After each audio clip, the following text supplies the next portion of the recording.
ना मिंदेला पडले, ना अजित पवारना पडले, आणखीन कोणी जसं म्हटलं आमचे सगळे सोयरे जरा या म्हटलं का जातायत आणि शेपूट हलवत जातायत. अरे शरम वाटली पाहिजे. माझा महाराष्ट्र लुटला जातोय आणि तुम्ही शेळपटासारखे त्यांच्या चरणी जाऊन लोटांगण घालताय. मी असं कधी आयुष्यात करू शकत नाही. हे खंडोजी खोपडे, सूर्याजी पिसाळ, अनाजी पंत यांचे वारस सुद्धा जन्माला येतात अजून. देवेंद्र फडणवीस परवा जे बोलले, काय बोलले? मी म्हणे बोललो तर मी पुन्हा येईन, मी 2 पक्ष फोडून परत आलो. अरे लाज वाटली पाहिजे तुला. 2 पक्ष फोडायची वेळ आली तुझ्यावरती. कशावरती फोटो छापायचा आहे? म्हणजे एखादं छान असतं सुलभ शौचालय आणि बाहेर यांचा फोटो. काय त्या फोटोचा आणि आतल्या गोष्टीचा संबंध काय? आत गेल्यावर सुलभतेने काय होणार आहे का? आणि आता पंचायत अशी झाले की लाखो करोडो रुपये त्या पिशव्यांवरती मोदींचा फोटो छापण्यामध्ये यांचे वाया गेले. आता लागली आचारसंहिता. आचारसंहितामध्ये धड झाकता येत नाही, धड उघडे टाकता येत नाही यांचा फोटो. शिवसेनेला फोडण्यासाठी ज्यांचा सिंहाचा वाटा आहे ते सगळे ईडी, इन्कम टॅक्स, सीबीआय हे सगळे फोडल्यानंतर सगळेच जण काही असे संजय राऊतांसारखे लढणारे नसतात. अनेक जण असे आहेत किंवा असतील की ज्यांना एक नोटीस आल्यानंतर शेपट्या घालून भाजपात गेले. मग तुम्ही विचार करा की तो काळ काय असेल. जरा त्या काळामध्ये आपण जाऊया, जिजाऊच्या काळात जाऊया. एकतर राजे शहाजी महाराजांना विजापूरकरांनी तुरुंगात टाकलं होतं. पोरगा तर लढतोय. एखादी आई असती तर काय बोलली असती? अरे जाऊ दे ना, कशाला करतो सगळं, वडिलांना आत टाकले, जाऊ दे ना, आपण काय ते जाऊ त्यांच्या पदरी, नोकरी कर बाळा, तू कशाला एवढं सगळं करतोय. अगदी छत्रपती शिवाजी महाराजांना सुद्धा बालवयामध्ये सगळे जे काही प्रशिक्षण दिलं ते कोणत्या हेतूने दिलं? की तू उद्या मोठं होऊन जे इतरांना जमत नाहीये ते तुझ्याकडनं मला अपेक्षित आहे. या उपऱ्यांची, या परक्यांची चाकरी करणं हे आयुष्य नाहीये, तर स्वतःचं स्वराज्य स्थापन करणं हे आयुष्य आहे. आणि जर समजा, हे जरा खाली ठेव ना, हे माहिती आहे सगळ्यांना, ठेव खाली. जर समजा आपले छत्रपती शिवाजी महाराज सुद्धा मोगलांच्या दरबारी किंवा विजापुराच्या दरबारात एक काहीतरी वतनदार म्हणून नोकरी केली असती तर आज इतके वर्ष झाल्यानंतर दैवत म्हणून त्यांची आपण पूजा करू शकलो असतो का? आणि मुळामध्ये आपण असतो की नसतो, असतो तर कोण असतो हा विचार करा. जे नातं नातं नातं म्हणतो हे नातं हे आहे की समोर किती बलाढ्य शत्रू असला तरी आपलं स्वत्व जे आहे, स्वाभिमान आहे, धर्माभिमान आहे, देशाभिमान आहे, तो लाचाराप्रमाणे त्यांच्या चरणी वाहून नाही टाकायचा. त्याला दाखवून दिलं पाहिजे की आज तुम्ही जे करता ही औरंगजेबीच वृत्ती आहे. घाबरवून टाकायचं, पक्ष फोडायचे. म्हणजे मला खरोखर काही वेळेला लाज वाटते. ज्या मातीमध्ये छत्रपती शिवाजी महाराज, जिजाऊ सारखी दैवत जन्माला आली, आपल्याला अभिमान आहे की आपलं भाग्य आहे की आपण देखील त्याच मातीत जन्माला आलो. आणि त्याच मातीमध्ये हे खंडोजी खोपडे, सूर्याजी पिसाळ, अनाजी पंत यांचे वारस सुद्धा जन्माला येतात अजून. म्हणजे देवेंद्र फडणवीस परवा जे बोलले, काय बोलले? मी म्हणे बोललो तर मी पुन्हा येईन, मी 2 पक्ष फोडून परत आलो. अरे लाज वाटली पाहिजे तुला. 2 पक्ष फोडायची वेळ आली तुझ्यावरती. आणि मोदी जे बोलतात मैं अकेला सब पे भारी. अहो मोदीजी असं जर असेल तर उद्धव ठाकरेला संपवायला तुम्हाला कचऱ्याची गाडी का फिरवायला लागते? सगळ्या कोपऱ्या कोपऱ्यात पडलेला कचरा का गोळा करतोय? सगळा कचरा गोळा करतायत आणि उद्धव ठाकरेशी लढतायत. लढा. जर तुम्हाला उद्धव ठाकरेला संपवण्यात यश मिळत असेल तर लढूनच बघा. कारण गाठ ह्या माझ्या मर्द मावळ्यांशी आहे, गाठ यांच्याशी आहे. पण किती लांछनास्पद कामं करायची. आज येताना सहज मी एक बातमी वाचली. इकडे शेतकरी आलेत का रे? किती आहेत? बरं तुमच्या शेतीला खत लागतं का बिन खताचं होतं? खत लागतं. खत अलीकडे खत कधी घेतले का तुम्ही? त्या खताच्या पिशवीवर कोणाचा फोटो आहे? आतमध्ये काय शेणखत? कशावरती फोटो छापायचा आहे? म्हणजे एखादं छान असतं सुलभ शौचालय आणि बाहेर यांचा फोटो. काय त्या फोटोचा आणि आतल्या गोष्टीचा संबंध काय? आत गेल्यावर सुलभतेने काय होणार आहे का? तुमचा फोटो बघितला म्हणून सुलभ झालं बाबा, कसं झालं? नाही नाही, इकडे या शौचालयात नका तू, या शौचालयात जा, कारण इकडे यांचा फोटो आहे, सगळं सुलभ होईल. असं नाही होत कधी. पण खताच्या पिशवीवरती मोदींचा फोटो, आतमध्ये शेणखत भरले.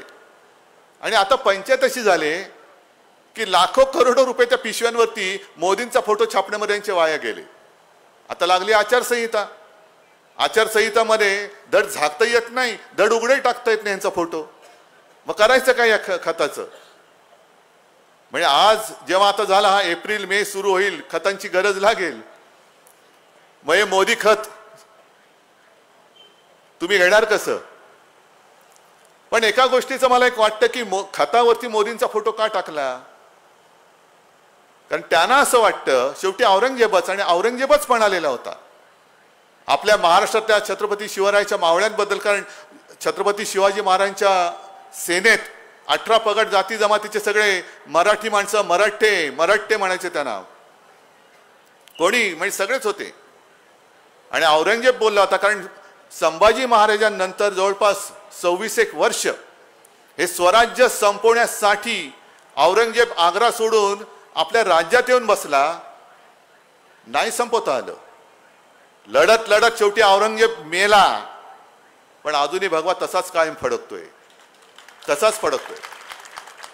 आणि औरंगजेब जे बोलला होता आपल्याबद्दल की हे मराठे तमाम दुनियेत, या पहाडी मुलकात तमाम दुनियेला हे भारी आहेत. कारण मुलूक हा पहाडी मुलूक आहे. या पहाडी मुलकात हे तमाम दुनियेला भारी आहेत. कारण इकडे पराक्रम मुळात शिकवावं लागतच नाही. इकडे तर गवताला भाल्याची पाती फुटतात. ती भाल्याची पाती आता मोदीजी बघा, सगळीकडे महाराष्ट्रात गवताला भाल्याची पाती फुटलेत. पण त्याचं पुढचं वाक्य जे त्यांनी सांगितलं, परंतु इथे दोहीचं बीज खडकावर जरी भिरकावलं तरी सुद्धा ते रुजतं, फोफावतं, आणि एवढं फोफावतं की पाहता पाहता तमाम दौलत तबाह करून टाकतं. म्हणजे काय की फोडा तोडा आणि राज्य करा. हेच तर हे आत्ताचे भाजपवाले करतायत. शिवसेना फोडली, राष्ट्रवादी फोडली, अशोक चव्हाण घेतले. म्हणजे बोलतो ना मी, रोज कचरा गोळा करतायत. तोडा फोडा आणि राज्य करा. आणि त्यांना जर का असं वाटत असेल की हे दुहीचं बीज मी खडकावरती फेकले आणि त्याला मोदी खत टाकलं तर गद्दारीचे अंकुर वाढतील, अजिबात नाही. ते खत ह्या मातीमध्ये गद्दारीचा अंकुर रुजू देणार नाही. त्या अंकुरासकट त्या खताची सुद्धा विल्हेवाट करून टाकण्याची हिंमत ही माझ्या या मर्द मावळ्यामध्ये आहे. आता मला कळलं त्या खताच्या पोत्यावरती मोदींचा फोटो काय. कारण त्यांना दुहीची बीज, गद्दारीचे अंकुर, त्याला ते खत पाणी टाकायचंय. हे मोदी खत. आणि हा फोटो आपण उद्या आपलं सरकार आल्यानंतर बदलून टाकायचंच, नक्कीच टाकणार मी. कारण हे असं दुफळी माजवणारं गद्दारीचं पीक, त्याला खत टाकणारं मोदी खत आम्हाला नको आहे. आम्ही आहोत, आमच्या हक्काची लढाई लढतो आहोत. आज ज्या पद्धतीने त्यांनी शिवसेना फोडली, अरे खरं लाज वाटायला पाहिजे. जेव्हा अटल बिहारी वाजपेयी संपूर्ण देशात त्यांच्या मोदीजींच्या विरोधात वातावरण होतं, सगळे सांगत होते मोदी हटाव. अगदी सगळे एनडीए मध्ये आत्ताशे काही जे काही उरले सुरले जी काही ठिगळं असतील, मग नितीश कुमार असेल, होते की नव्हते तेव्हा कल्पना नाही. चंद्राबाबू गेले. चंद्राबाबूंना विचारा, तुम्ही तेव्हा मोदींच्या बाजूने होतात की मोदी हटावच्या बाजूने होतात? एक सुद्धा माणूस मोदींची बाजू घ्यायला तयार नव्हता. तेव्हा फक्त आणि फक्त आपले हिंदू हृदय सम्राट शिवसेना प्रमुख बाळासाहेब ठाकरे यांनी अडवाणीने सांगितलं होतं की मोदी को हटाना मत. म्हणजे जेव्हा तुम्हाला कचऱ्याची टोपली दाखवली जात होती, त्यावेळेला जी शिवसेना आणि ते शिवसेना प्रमुख आणि त्यांची शिवसेना तुमच्या मागे उभी राहिली, ती शिवसेना तुम्ही संपवायला निघालात. आणि इथला गद्दार त्याला तरी काय करायचं? आपण किती वेळा त्याला खासदार करायचं? किती वेळा करणार? जशी ती एक म्हण आहे ना, खाल्ल्या मिठाला जो जागत नाही, तसं जो दिल्या मताला जागत नाही, तो गद्दार तुम्ही पुन्हा डोक्यावर घेणार? ही गद्दारी केवळ माझ्याशी नाहीये. अरे मी काय नव्हतं दिलं तुला, परत पहिला आमदार केलं होतं शिवसेना प्रमुखाने, मग तुला खासदार केलं. मग यांचं म्हणतात ना, अबकी बार तसंच प्रत्येक वेळेला निवडणूक आली की हेच आपलं उभं बुजगावणं. तुम्हाला काय वाटतं म्हणजे त्या गद्दाराला काय वाटतं? शिवसेनेमुळे ही सगळी जी ज्वलंत राष्ट्रप्रेमी हिंदुत्ववादी लोक आहेत तुम्हाला निवडून देत होती. हा बुलढाणा काय तुमच्या सातबाऱ्यावरती लिहिलेलं नाहीये की बुलढाणा मतदारसंघ म्हटल्यानं त्याच्यावरती कोणी उभाच राहणार नाही, कोणी जिंकणारच नाही. या वेळेला तुझं डिपॉझिट जप्तच करून दाखवतो आणि तुम्हाला ते करावंच लागेल. जर तुमचं आमचं नातं काय जय शिवराय, जय जिजाऊ, जय शिवराय हे नातं जर का तुम्हाला दाखवून द्यायचं असेल तर गद्दाराला तुम्हाला पाडावंच लागेल. नाहीतर जिजाऊचं नाव घेऊ नका, छत्रपती शिवाजी महाराजांचं नाव घेऊ नका, तेवढे लायक आपण नाही असं दुर्दैवाने मला म्हणावं लागेल. कारण त्याही वेळेला छत्रपती शिवाजी महाराजांना आणि जिजामातेला हे असेच गद्दार सगळे होते, त्यांनी किती क्लेश दिले असतील. तो एक प्रसंग सांगतात, जेव्हा अफजल खान चालून आला होता हे अशीच सगळ्यांना फरमानं गेली होती ईडी, सीबीआय, इन्कम टॅक्सची की एक तर सामील व्हा म्हणजे भाजपात या, नाही तर तुरुंगात जा. हे अफजल खानीच वृत्ती आहे. अगदी महाराजांचे सगळे सोयरे सुद्धा, नातेवाईक सुद्धा बघा त्याच्यात आणि आत्ताच्या काळात काय फरक दिसतोय का तुम्हाला? महाराजांचे नातेवाईक सुद्धा अफजल खानाला जाऊन मिळाले होते. आणि मग अशाच एका दिवशी कान्होजी जेधे नाईक छत्रपती शिवाजी महाराजांकडे आले, त्यांच्या 5 मुलांना घेऊन आले आणि त्यांनी महाराजांना सांगितलं, महाराज अफजल खानाचा निरोप आलेला आहे की मुला बाळासह येऊन सामील हो, तुला खासदार करेन, आमदार करेन, मंत्री करेन. म्हणजे तेव्हाचं जे काय असतं ना, सरदार करेन, अमुक करेन, तमुक होईन करेन, आणि नाही केलास तर मुला बाळासह कापला जाशील. महाराज म्हणाले की मग वाट कसली बघताय, समोर मृत्यू दिसतोय तर जा आणि खानाला सामील व्हा, घ्या तिकडे वतनदारी. आणि कान्होजी जेधे जे चिडले, त्यांनी बाजूला एक तांब्या होता, त्या तांब्यातलं पाणी घेतलं, हातावर घेतलं आणि महाराजांच्या चरणी वाहिलं असं की महाराज हे वाहिलं वतन मी तुमच्या चरणी, ही माझी 5 मुलं तुमच्या चरणी मी वाहून टाकली, मेलो तरी चालेल पण भगव्याला डाग लागेल असं माझ्या हातनं काही होणार नाही. मग तीच जर का परिस्थिती आज पुन्हा आली असेल की भाजपात या, मिंदेकडे जा, नाही तर तुरुंगात जा. अरे तुरुंगात टाकतायत, हे संजय राऊत तुरुंगाचे काय ते गज होते ते तोडून बाहेर आलेत. म्हणजे तुरुंग फोडून नाही बाहेर आले, ते ईडीवाले बोलले की अरे माफ करा बाबा, आम्हाला हे आला बाहेर सोडा म्हणे, याला हे आम्हालाच खाऊन टाकेला. याला म्हणतात निष्ठा. शेवटी इतिहासामध्ये आपली नोंद काय म्हणून व्हायची. एक 15 दिवसापूर्वी मी धाराशिवला गेलो होतो, त्या ओमराजे निंबाळकर तिथल्या खासदारांनी अप्रतिम एक उदाहरण दिलं. ओमराजेंनी सांगितलं की आज देखील खंडोजी खोपडे, सूर्याजी पिसाळ, आनाजी पंत म्हटल्यानंतर त्यांना आपण काय म्हणतो? काय? गद्दार ना. किती वर्षापूर्वी झाले हो हे सगळे? 300 वर्ष, 400 वर्ष, 400 वर्ष झाली ना. मग 400 वर्ष झाल्यानंतर देखील सुद्धा त्या खंडोजी खोपड्याच्या कपाळावरचा गद्दारीचा शिक्का अजून पुसला जात नाही, तर ह्या गद्दारांचा शिक्का पुसला जायला किती जन्मयाना घ्यावे लागतील?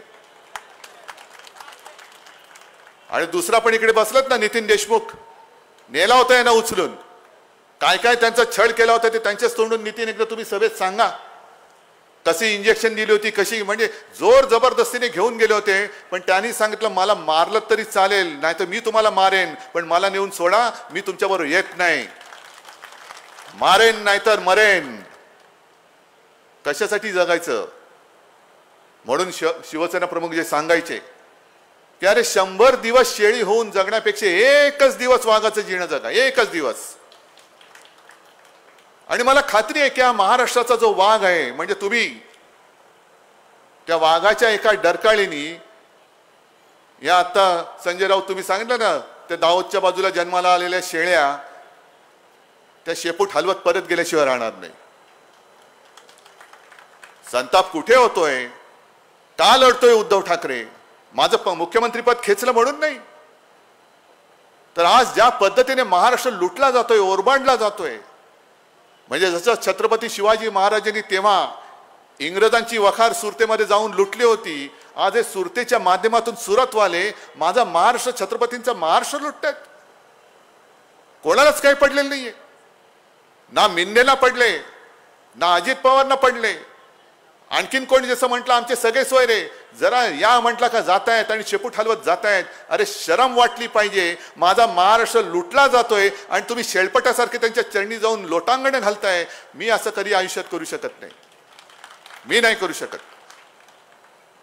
माझं गुजरात बद्दल काही द्वेष नाहीये. गुजराती बांधवांबद्दल सुद्धा काही माझं वैर नाहीये. ठीक आहे, तुम्ही आहात तिकडे शतकानुशतक राहतात. तुम्ही मोदींना सांगायला पाहिजे की मोदीजी तुम्ही गुजरात आणि संपूर्ण देशामध्ये एक भिंत उभी करतायत. तुम्ही भेदभाव उत्पन्न करता आहात. महाराष्ट्रामध्ये जे येऊ शकणारे उद्योग धंदे होते हे मोदीजी गुजरातला नेत आहेत. अगदी काल परवाकडे 3 उद्योग जे देशात येत आहेत सेमी कंडक्टरचे चिप बनवणारे, ज्या माध्यमातून 1,00,000-2 लाख प्रत्यक्ष अप्रत्यक्ष रोजगार निर्माण होणार, त्यातले 2 मोदी घेऊन गेले गुजरात. काय महाराष्ट्राने तुमचं काय घोडं मारलंय? काय गुन्हा केलाय? उत्तर प्रदेशमध्ये का नाही नेला? छत्तीसगडमध्ये का नाही नेला? बिहारमध्ये का नाही नेला? संपूर्ण गुजरात विरुद्ध अख्खा देश असं हे ते जे वातावरण करतायत हे मोदीजी, उद्या तुम्ही प्रधानमंत्री तर होत नाहीच, पण कारण नसताना तुम्ही राज्यांमध्ये आगी लावताय. हे पंतप्रधानाचं चांगलं लक्षण नाहीये. आम्ही काय म्हणतोय की तुम्ही गुजरातला पण समृद्ध करा. आता तुमच्या आशीर्वादाने उद्या आपलं इंडिया आघाडीचं सरकार येणारच आहे, नक्कीच येणार. मग मी काय करू? आपल्या सरकारला सांगू नाही गुजरातला काही द्यायचं नाही? नाही, जे गुजरातच्या न्याय हक्काचं असेल जरूर गुजरातला द्या, पण माझ्या न्याय हक्काचं असेल ते सुद्धा तुम्ही ओरबाडून गुजरातला नेणार असेल तर याद राखा, मी मुख्यमंत्री असताना जसं तुम्हाला तुमची हिंमत होत नव्हती की महाराष्ट्र ओरबाडायची हिंमत होत नव्हती, असतील मोदीजी असतील किंवा शहा असतील, पण महाराष्ट्र ओरबाडायची त्यांची हिंमत नव्हती होत, ती आता व्हायला लागली. आम्ही गुजरातच्या हक्काचं काय ती असेल ते देऊच, पण माझ्या महाराष्ट्राच्या तोंडातला घास काय? इकडे शेतकरी बसलेले आहेत, त्यांना काय एक तर तुम्ही हमी भाव देत नाहीये, पीक विम्याचे पैसे देत नाहीयेत. गारपीट झाली गेल्या 8-10 दिवसापूर्वी, 15 दिवसापूर्वी, किती जणांना मदत मिळाली सांगा ना जरा. म्हणजे ना तुम्ही शेतीला भाव देत, ना त्यांच्या मुलांना शिक्षण देत, ना शिकलेल्या मुलांना नोकरी देत, आणि 400 पार. कशासाठी 400 पार? इकडे रोज खायचे काय हे वांदे झालेत आणि यांना स्वप्न पडतात 400 पार. अजिबात नाही. अबकी बार भाजपा तडीपार. प्रत्येक गावात हा नारा घुमवा, प्रत्येक गावामध्ये हा नारा गुंजला पाहिजे. जसं 50 खोके हा तुम्ही घुमवला तसंच अबकी बार भाजपा तडीपार. गावागावामध्ये जा आणि गावागावामध्ये सांगा, बेधडक सांगा. 10 वर्ष केवळ आम्हाला भांडणं आमच्यात लावून आता जातीपातीमध्ये भांडणं लावतायत, धर्मात भांडणं लावतायत. हे उद्धव ठाकरेंनी म्हणे हिंदुत्व सोडलं, उद्धव ठाकरेंनी म्हणे शिवसेना प्रमुखांचे विचार सोडले. का सोडले? कशासाठी सोडले? सोडलेत मी तर म्हणे माझ्याबरोबर मुसलमान आलेत. मुसलमानांना विचारा ना का आलेत ते. कारण कधीही शिवसेना प्रमुखांनी केवळ कोणी दुसऱ्या धर्माचा आहे म्हणून त्याला मार हे आम्हाला शिकवलेलं नाही. आमचं हिंदुत्व हे राष्ट्रीयत्व आहे. आमचं हिंदुत्व हे राष्ट्रीयत्व आहे. आणि म्हणून मी प्रत्येक सभेत सांगतो की शिवसेनेचं हिंदुत्व हे हृदयात राम आणि हाताला काम. आमचं हिंदुत्व हे घरातलं चूल पेटवणारं हिंदुत्व आहे आणि भाजपचं हिंदुत्व हे घर पेटवणारं हिंदुत्व आहे. असं घर पेटवणारं हिंदुत्व केवळ हिंदू हिंदू जय श्रीराम म्हणतायत म्हणून त्या एका घोषणेच्या नादामध्ये तुम्ही आपलं आयुष्य यांना देऊन टाकणार परत. आजच ती वेळ आहे. उद्या जर का आपण चुकलो तर आपल्या देशात जसं रशियामध्ये हुकुमशाही आले, थोडंसं तुम्हाला वेगळं सांगतो कारण तुम्हाला कदाचित कळलं असेल नसेल, रशियामध्ये पुतिन नावाचे अध्यक्ष आहेत, माहिती आहे तुम्हाला? 87% त्यांना मतं मिळाली. 87%. तुम्ही म्हणाल खूप लोकप्रिय दिसतोय हा. लोकप्रिय नाहीये. त्यांनी त्याचे सगळे विरोधक मारून टाकलेत. समोर लढायलाच कोणी ठेवलेलं नाहीये. एक तर तुरुंगात टाकलेत, बाकीचे देशाच्या बाहेर तडीपार केलेत आणि काही जणांचा संशयास्पद मृत्यू झालेला आहे. आता गेल्या 8-10 दिवसापूर्वी एका त्याच्या विरोधकाचा तुरुंगात मृत्यू झाला. मग त्यांना विचारलं, ते म्हणाले त्याच्यात काय म्हणे, हे तर नेहमीच आहे, असे तुरुंगात मृत्यू होतच असतात. मग असं तुरुंगात सडत राहून मरायचंय की एकदाच ह्यांना काहीतरी गाडायचंय हे तुम्ही ठरवायचंय. तुमची मुलं बाळं ही स्वातंत्र्यात जगली पाहिजेत का गुलामीत जगली पाहिजे त्याची ही लढाई आहे. आणि ज्याप्रमाणे मी कोरोनामध्ये जे सांगत होतो, तळमळून सांगत होतो, कळवळून सांगत होतो की बाबांनो मास्क घाला, घराबाहेर पडू नका, कारण कोरोनाचं संकट आहे. आज त्याच तळमळीने सांगतोय की या वेळेला चूक करू नका, गद्दाराला मत देऊ नका, कारण हुकुमशाहीचं संकट आहे. आणि मला खात्री आहे की जसं तुम्ही कोरोना काळामध्ये माझं ऐकलं, मला तुमचा कुटुंबातला एक भाऊ, मुलगा काय असेल ते हे मानलत, कुटुंब प्रमुख मानलत, म्हणून आपण महाराष्ट्र वाचवू शकलो. तसंच याही वेळेला तुम्हाला मी हात जोडून विनंती करतोय की किती भूलतापा मारल्या तरी भाडोत्री जनता पक्षाच्या नारी लागू नका. भाडोत्री जनता पक्ष आहे, हुकुमशाहीला आजच गाडून टाका आणि जिजाऊची शपथ घेऊन जिथे जिथे तुमचं काही ओळखी पाळखीची लोक असतील त्यांना सांगा या वेळेला अबकी बार, अरे जरा जोरात बोला, अबकी बार, अबकी बार. जय हिंद, जय महाराष्ट्र.